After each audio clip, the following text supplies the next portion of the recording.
Mark Green E 47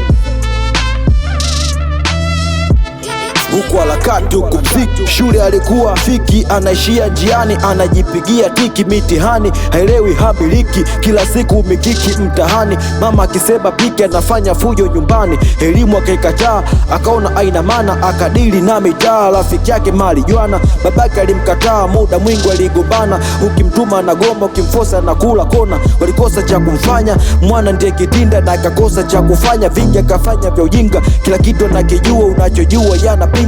Hali kalili langi koka kaita Melinda. Baba alifosi kazi, mchiza kaikataa. Alipoulizwa nachotaka, kaomba pewe chapa. Wazazi wakampatia ili afanye nachopenda. Mwana kakodwa chumba, pesa ikeshia ba. Ili kumbe fala, ili kumbe bwege, ili kumbe fala, ili kumbe bwege, ili kumbe fala, ili kumbe bwege, ili kumbe fala, ili kumbe bwege, ili kumbe fala, ili kumbe bwege, ili kumbe fala, ili kumbe bwege, ili kumbe fala, ili kumbe bwege, ili kumbe fala, ili kumbe bwege. Siku zikapita la vikwisha viji mambo, stori zikamgusa machizo ya kijaji ngambo. Hakiba ya wazazi akaivizia, mwana hata mama kumwambia, akaipangia mipango. Msafiri wa kweli haiogopi safari, ukiongeza ushauri msafiri utofika mbali. Mwana akaiwaza ndege na maisha ya ufahari, koba hana vipi aende, akawaza lau wakali.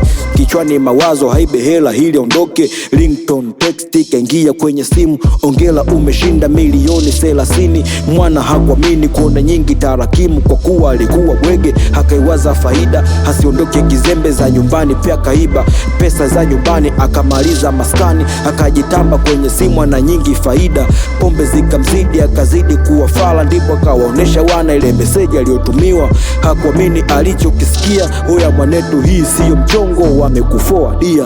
Ili kumbe fala, ili kumbe bwege, ili kumbe fala, ili kumbe bwege, ili kumbe fala, ili kumbe bwege, ili kumbe fala, ili kumbe bwege, ili kumbe fala, ili kumbe bwege, ili kumbe fala, ili kumbe bwege, ili kumbe fala, ili kumbe bwege, ili kumbe fala, ili kumbe bwege.